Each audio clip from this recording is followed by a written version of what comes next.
The topic today is creation, the creative process, which precedes our exploration later into manifestation. And it's interesting, I have sort of 3 steps to take with you. The first is the memory of a story. Yes, another little vignette from Jonathan's life. And it begins like, 60 years ago, something like that, when my dad was a young man, and he was wandering the wilds of northwestern Ontario in Canada at a time where you could literally just go out in a boat, find an unclaimed piece of land, and then buy it for $300. Crazy, huh? So, because of this, we had the great fortune as a family of benefiting from his foresight and purchase, and then we ended up with a little cabin on a little island on a great big lake. Something pretty nice to be able to say. But as time went on, changes were necessary. The cabin kind of started to crumble, and the land went through a lot of changes, and of course, our family grew over time. And at some point, and I think this was now about 10 years ago, we had to replace what is known as the septic field. Now, for those of you that don't know what that is, when you live in a remote place and you don't have plumbing, you don't have electricity and all these kinds of things, very often you need to find a way to deal with the human waste, all manners of it. And so anyway, we're not going to have a class right now on septic fields, but let's just say it's it's a layered underground field in the earth that is created so that the water, the waste, can be filtered through the land in various, layers of land that eventually comes out as water again. Okay? You got the idea. But here's the thing. 10 years ago, ours had to be replaced, and it can't be replaced in the same spot where it already existed. So here we have this wild island with wild trees, and everything's wild. There's no roads, there's no power lines. It's just pristine nature. But there's a big patch of grass where the septic field was. And I arrived the next spring to find out that when we asked for the septic man to put in a new field, that in the winter months they had driven a large truck up to the edge of the island and unloaded a large bulldozer, and they just decimated a piece of the island and put in a giant mound of earth.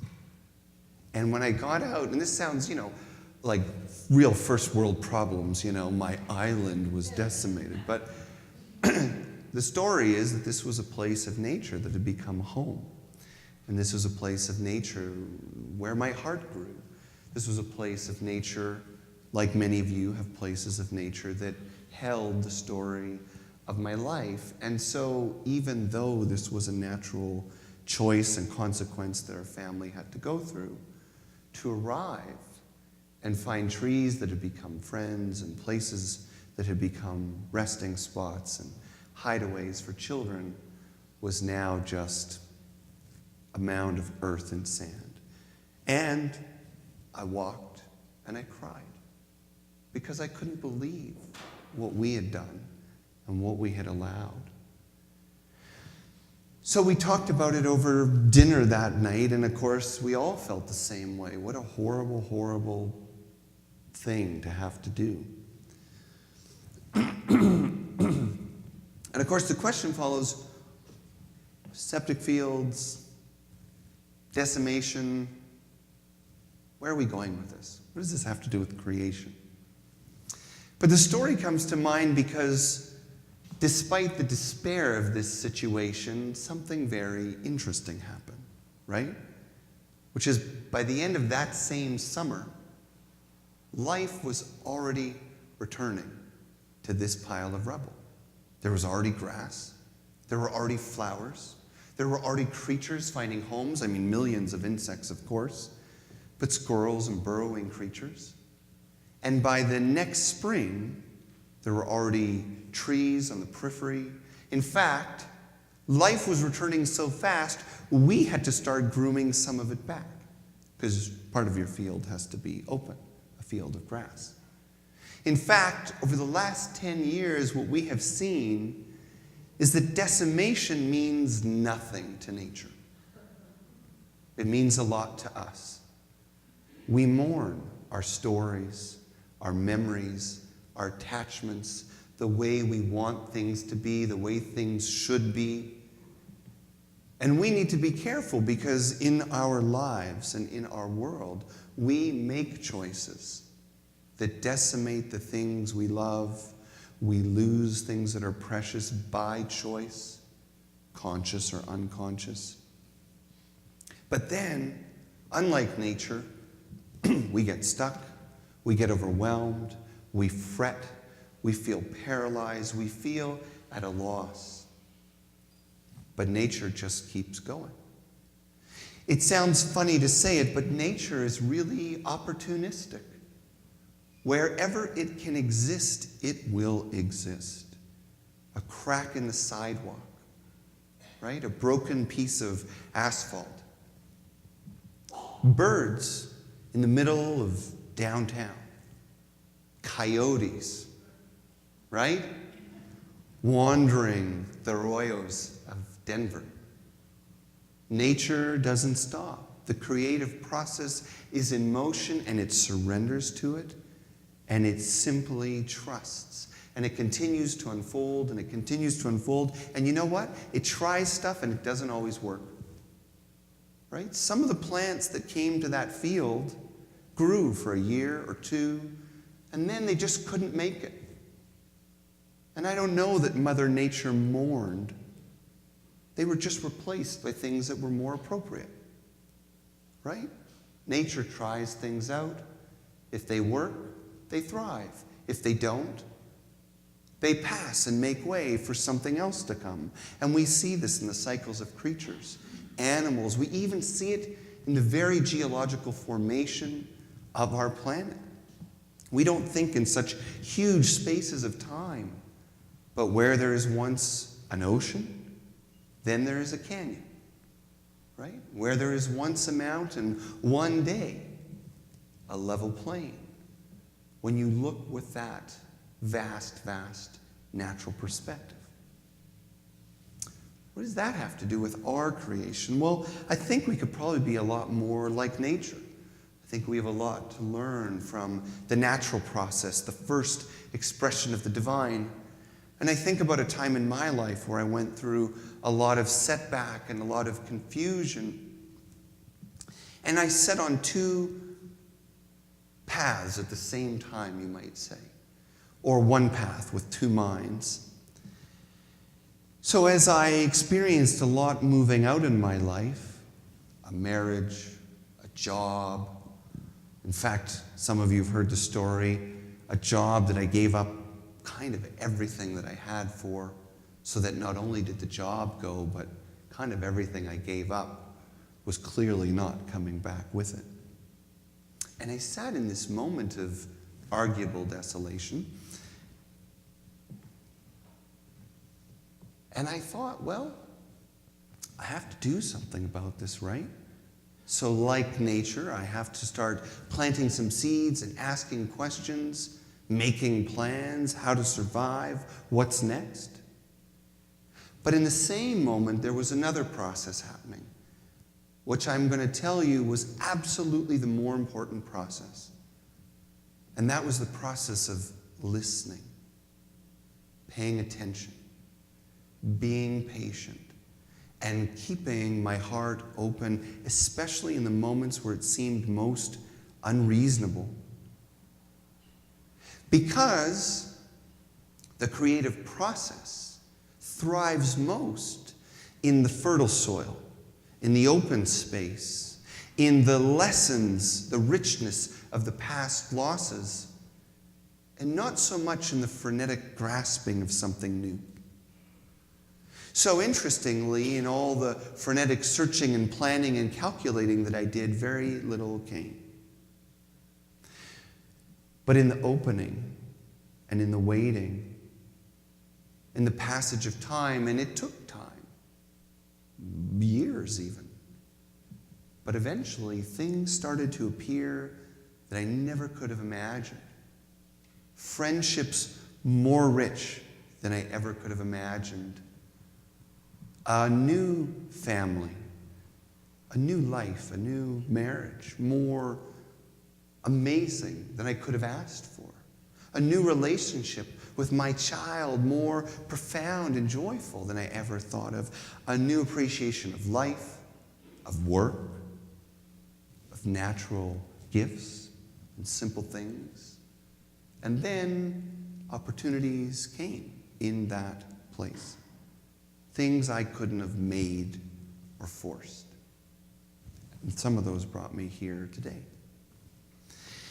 And so it takes me another step to a process that I was taught years and years ago.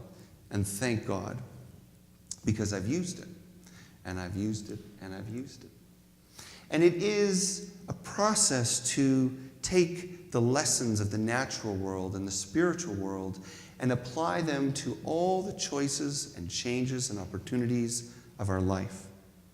Some of you have actually heard me talk about this. Sometimes this is a flip charty sort of talk, but I want to walk you through a few important points that you could take home today. The first is to recognize a very natural human pattern that interrupts the natural spiritual process. And that is the way we allow our emotional response to life situation and changes to drive us inward to a place of ego. Meaning, we're uncomfortable with something that's happening. We don't like the way it feels. It reminds us of a past wound. It brings up some old energy. We're not even conscious of all this stuff. And immediately, we dive into thinking, planning, fixing. What is the way out? What is the solution? The mind gets involved without even thinking. It's kind of ironic. And immediately engages the body. Physiologically, heart rate goes up, right? Cortisol shifts, adrenals are engaged, and we are ready to fight or freeze or run. And so we overreact, right? We overreact, we overdo it. Anyone here been there? Today? I have several times, and it's only 11:15. I think I'm doing it right now. No, I'm not. So the emotion drives us to thinking that is unclear, into action that is either overdoing it or underdoing it, kind of extreme in one way or the other. We do too much or too little, denial, right? Or over-engagement, and that results in chaos. And then our spiritual lives go on disconnected. Like we show up Sunday or Wednesday or whenever it is, and then we reflect on it all. Good golly, what did I do this week? What am I doing in my life or my work or with my friends or with my family? Why did I let that cycle happen again? Emotion to chaotic thought, to unconscious action, to justification. My mind is now spent telling stories that keep me stuck. You know what I'm saying? I wouldn't be this way if they didn't do that. I'll be better off when we have a new, or when they change, or when this is finally. Have you ever said that? It's absurd. Right? That's like me giving my car keys to my 8-year-old son and expecting that we're going to get where I want to go. Not only are we not going to get there, but we're probably going to create a great destruction and mess before we get where he wants to go. Hopefully he can't find the ice cream store. So then the question becomes, what's the solution? And the solution is to learn from nature, to learn from our spiritual traditions, and reverse the process completely. When you're faced with choice, the opportunity to create, challenge, or disappointment, let the emotion rise. Experience it, witness it, and then take a step back and move consciously, conscientiously into your spiritual practice, your spiritual worldview. Meditate, pray, contemplate, slow down, do nothing. It's very antithetical to what a lot of us have been taught, but very often the most effective way to move forward efficiently is to start by stopping. Not to dive in, not to get busy, not to grab your phone again and text someone else, and then text another text to apologize for the previous text. It's just to create space where creation can work with you, even through you. And move from, what do I want to create? And how should I handle this? To something more like the traditional Aramaic Lord's Prayer. What can we create? What is being created through me? How can I listen to and surrender to a greater process? The way Spirit manifests through me uniquely, and what is it calling me to be and do and offer in this world? Not my will, but thy will. If I surrendered, what would come through me and my natural gifts and talents as an expression of something greater? Wow. It's a different way to create. It's a different way to make a decision. It's a different way to take a choice. And once we have that feeling, the engagement of our contemplation, of our intuition, then we can use the mind with all its power to be creative, to make plans, to try things differently. And then we engage the physical realm, action, energy, testing, trying, set a date, talk to someone, gather skills, try it on. And finally, then tune into the heart and let it show its true gift, which is to tell us if we are on track or not.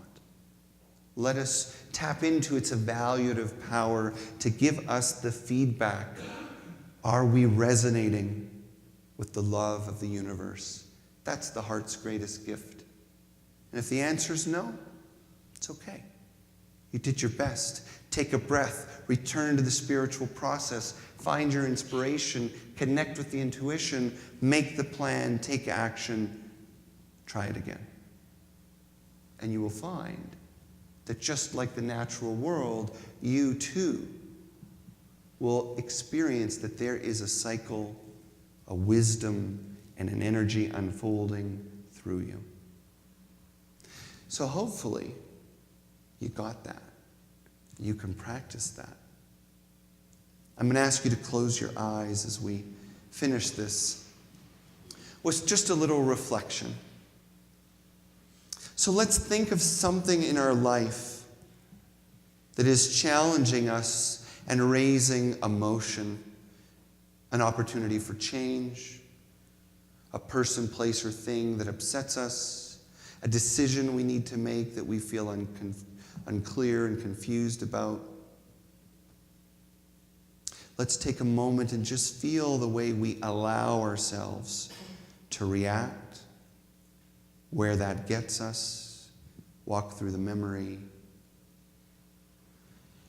And then with another breath, imagine it differently. Imagine when that emotion arises, you let yourself experience it. You connect with your breath, you step back, and then suddenly, magically, someone wise takes your place. Your true self, your higher self, your deepest heart, the voice of Spirit. What might that ask you to do? What suggestion does Spirit present? How might you live differently if you worked within the energy of creation and ceased to try to control and avoid, but to be a conduit of life? How would your situation change, and what might that look like?